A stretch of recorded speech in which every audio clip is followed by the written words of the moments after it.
khathaza kakhulu nxa babefika echechi babekhothama bangene. Abantwana nxa bengena bakhothame bangene. Abadala nxa bengena bakhothame bangene. Ogogo nxa bengena bakhothame bangene. Abasanda kubhaphathizwa nxa bengena echechi bakhothame bangene. Wamkhathaza undoda lo ukuthi okwenza abantu nxa besiza echechi bakhothame babe sebengena kwini. Wasesithi ngenze njani? Wasesiyabuza omnye ugogo omdala wathi kanti gogo okwenza abantu bakhothame echechi nxa bengena kwini? Ugogo wasesithi mzukulu lokhe ngakhonza lapha kanzake ngizwe umuntu ombuza umbuzo omuhle kangaka. Kudala sisaqala ukwakhala ichechi kwakulenkalakatha yeplank emnyango. Abantu babesesaba ukutshayeleka eplankeni. Babefika nxa bengena bakhothame bangene. Iplanka laselikhitshwa lanxa iplanka laselingasekho babelokhe bekhothama bangene. Hayi kalingizwa bathandekayo, kulezinye izinto empilweni yethu yesikristu, kulezinye izinto ekukhonzeni kwethu esazithola senzakala kasikwazi ukuthi indaba zisenziwa. Kodwa namhlanje kusihlwa okungumthandazo wami, okuyisifiso sami, okuyisiloyiso sami engulangazelelayo ukuthi sibuze ugogo liBhayibhili asitshele imfihlakalo emangalisayo. Elami iBhayibhili lithi kwelinye ilanga abafundi bakhathazeka beza kuJesu bebodwa. Bathi sebeze kuJesu bebodwa basebembuza umbuzo, bahlala laye phansi endaweni yase-Olivet. uJesu wasebaphendula wathi, Matthew chapter 24 verse lika 3. yes, Kwathi uJesu ehlezi entabeni yama-Oliva, yes, abafundi bakhe beza ngakuye ngasese bathi, yes, sitshele, kuza kwenzakala nini lokhu na? yes. Njalo kuza kuba lesiboniso bani sokuza kwakho lokucina kwesikhathi na? Kuthiwa abafundi baza kuJesu bathi, Jesu siyakwazi ekhaya ezulwini kuzahanjwa, kodwa Jesu sicela sitshele sizabona njani ukuthi suseduze? Jesu sizabona njani ukuthi ekhaya sokuhanjwa? uJesu wasebakhangela wasezwisisa ukuthi abafundi kabakwazi ukuthi kabakwazi. Ngabe bekwazi ukuthi kabakwazi bese bakwazi ukuthi kabakwazi ngoba vele kabakwazi ukuthi kabakwazi. Wasebatshela uJesu, wahlala labo wabaqoqa ndawonye wathi, nanku lizabona ngalokhu ukuthi sengiseduze.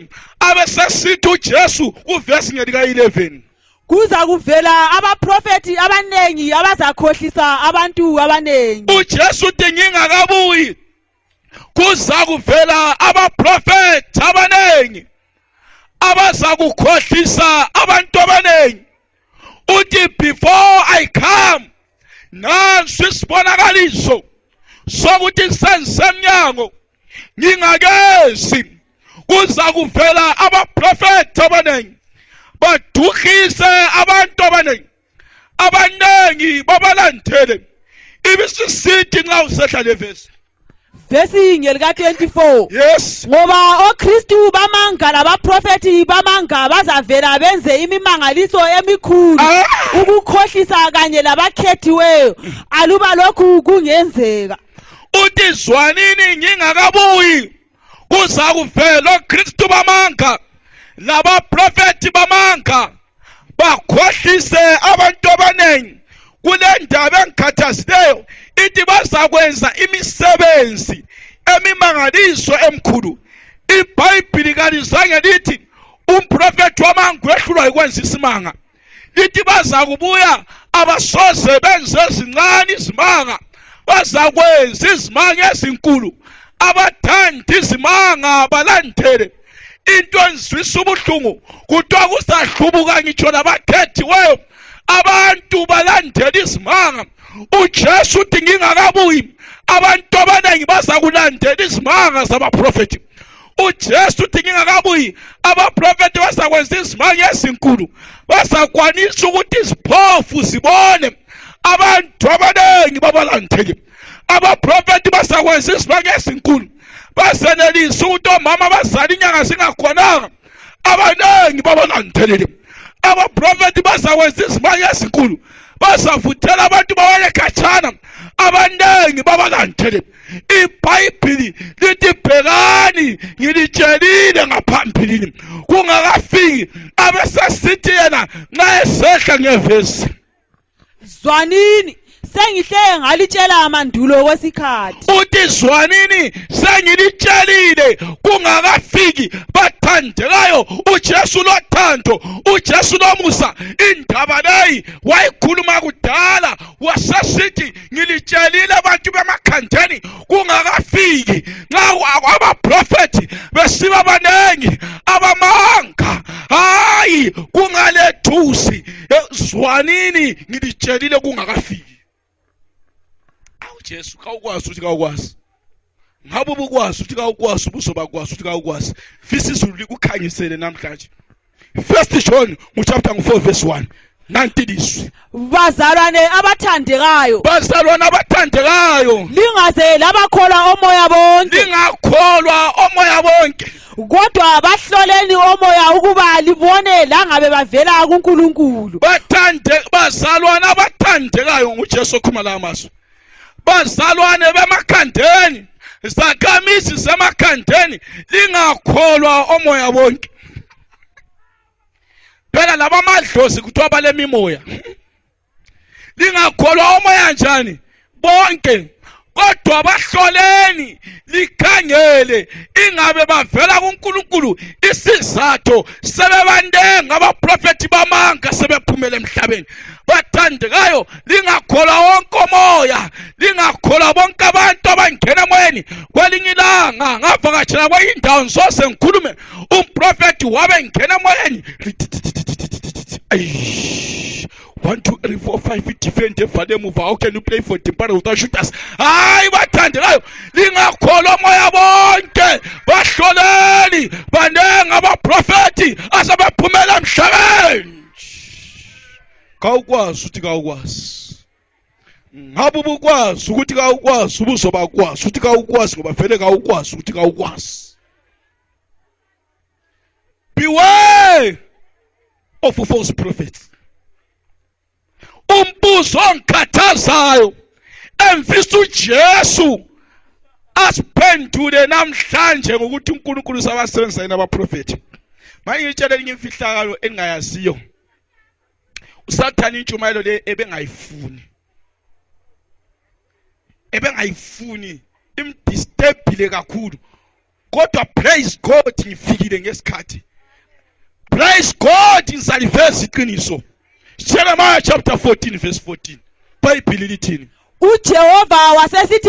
uJehova wasesithi kimi abaprofeti baprofeta amanga ngebizo lami angibathumanga njalo angibakhethanga kumbe ngikhulume labo baprofeta imibono yamanga kini ukuhlahlula ukukhonza izithombe lenkohliso yengqondo zabo uJehova wasesithi okhuluma ngani Amfuna ukukhuluma namhlanje verse Jeremiah 21 ithini 20 verse 16 man ithini uJehova usomandla uthi okhuluma futhi ngubani ubani abhali verse uyibala ngikhaya man funda iverse lingalaleli okuprofethwa ngabaprofeti kini balenza lithembe amanga bakhuluma imibono evela ezingqondweni zabo engaveli emlonyeni kaJehova basathi yimi fake nyivesi verse lika 21 yes abaprofeti laba angibathumanga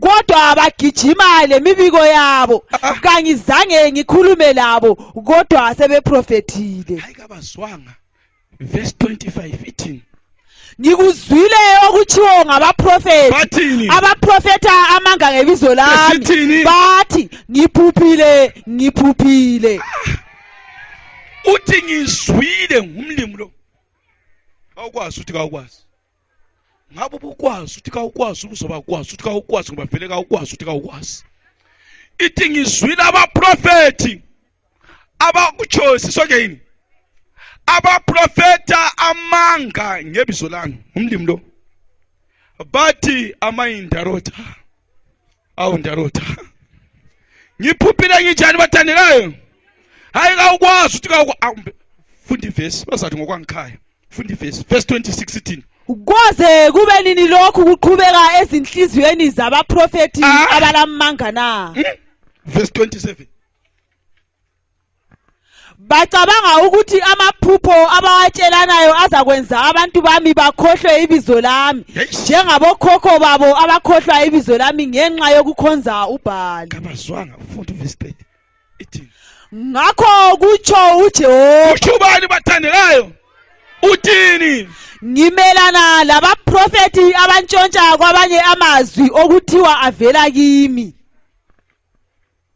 kawukwazi uthi kawukwazi ngabe ubukwazi ukuthi kawukwazi ubuzoba ukwazi ukuthi kawukwazi ngoba vele kawukwazi ukuthi kawukwazi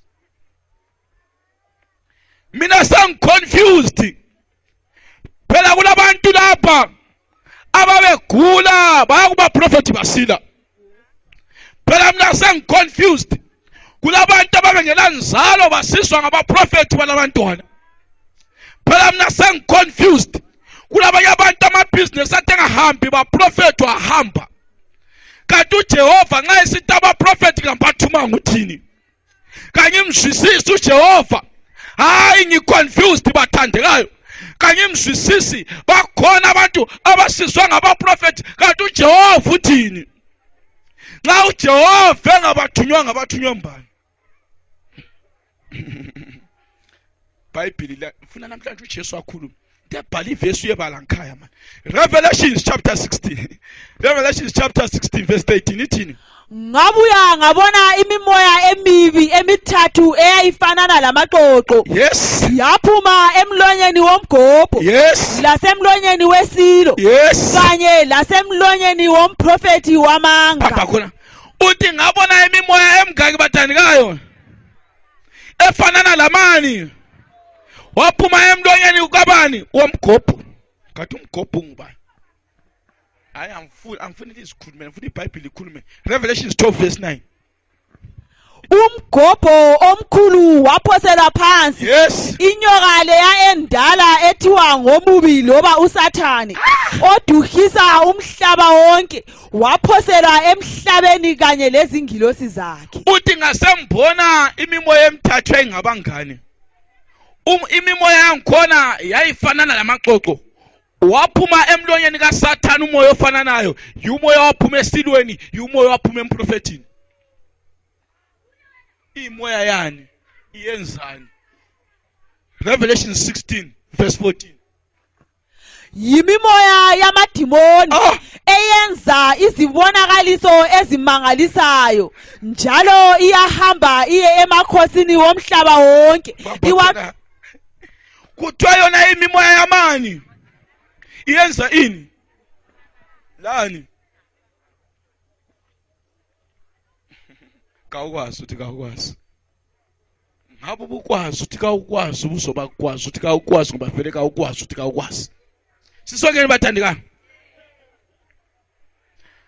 bathandekayo umlimo uthi ngabona umoya osuka kuSathane lo moya osuka kumprofeti umoya efananayo wona imoya yamadimoni ekwanisa ukwenza isimanga uSathane kehlula ukwenza isimanga uSathane uyakwazi ibizo lakho kehluleka ukutshela ibizo lakho uSathane kehluleka ukutshela inamba zakho zesithupha uvela uyazazi uSathane uyakwazi ukuthi umama wakho wafa wangcatshela uvevo wawungekho osegoli so umangalani ungatshela ibizo lakho kawukwazi ukuthi kawukwazi ngabe ubukwazi ukuthi kawukwazi uzoba kwazi ukuthi kawukwazi ngoba vele kawukwazi ukuthi kawukwazi mana ngivezela ukuthi ungakwazi Ezekiel chapter 14 verse 10 uthini bazatshaya bonke umprofeti uza kuba lecala njengalo ombuzayo kabayizwa ngoyifunde bazatshaya bonke umprofeti uza kuba lecala njengalo ombuzayo uJesu uthi bathandekayo I'm serious on this issue uthi mzwana ngisakarabha ababuza kumprofeti lawe mprofeti nxa ulapha uthiwa uzagarajwa bathandekayo, this is a very serious and a solemn issue. Umlimi uyalile ukuthi ngayijumayelile indaba ngoba uSathane sebamba umhlaba wawudukisa. Bathandekayo, uJehova ohlala ekhaya ezulwini uthi ngizakutshaya obuza kumprofeti, ngizakutshaya othandazelwayo lothandazayo. Kawukwazi uthi kawukwazi. Ngabe ubukwazi uthi kawukwazi uzobakwazi uthi kawukwazi ngibafele kawukwazi uthi kawukwazi. Ayifundi ivesi. Adlala ivesi. Matthew 7 verse 15. Ithini? Qaphelani abaprofeti bamanga. Yes. Abezakini bezigqokise isikhumba semvu. Yes. Kodwa ngaphakathi bezimpisi eziphangayo. Ithi qaphelani abaprofeti bani?